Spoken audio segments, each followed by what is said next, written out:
Hi guys, for today's vlog, we will talk about feminism and Marxism. Let's know feminism first. Feminism is a movement that advocates for gender inequality and justice and aims to end sexism and oppression.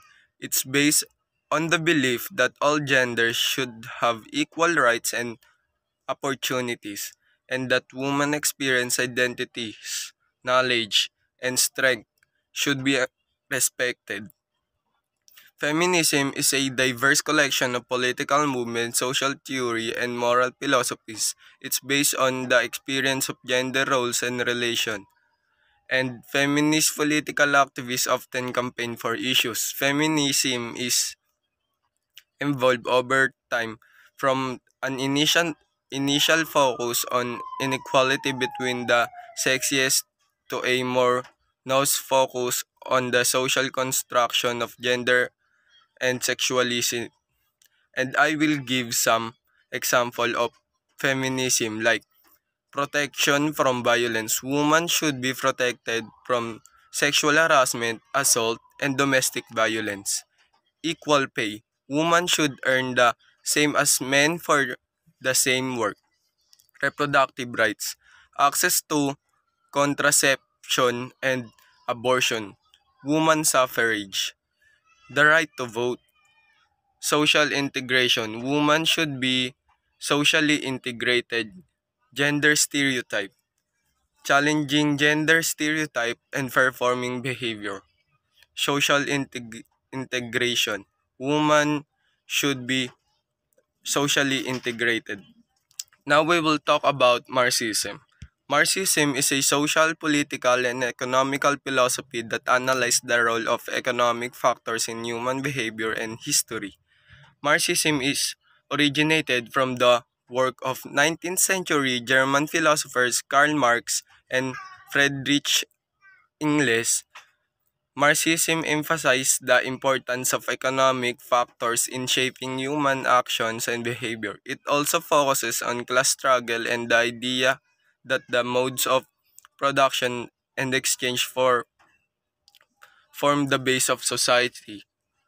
Marxism view society as being divided into two main classes, the bourgeois or capitalist and the proletariat or workers. Marxism suggests that the bourgeois exploit the proletariat and that that this will be lead the worker revolution and the replacement of capitalism and communism. Marxism has influenced many fields including anthropology, art theory, economics, education, philosophy, political science, and sociology. Marxism ultimate goal is socialism, while communism ultimate goal is classes society.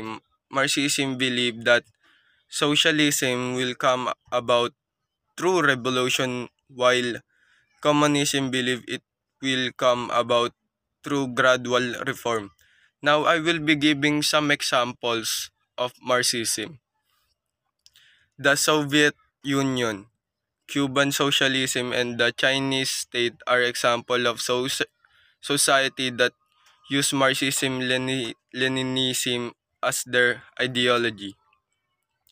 Marxism history can include peasant uprising, the struggle for labor rights, and political struggle between educate and uneducated people. In Marxism, the labor theory of value is used to explain the value of commodities. For example, if it takes twice as long to produce a pair of shoes as a pair of pants, the shoes are twice as value as pants. Marxism is a way to question society and culture in literature. For example, a Marxist critic might focus on the district's rise up and the capital in the Hunger Games.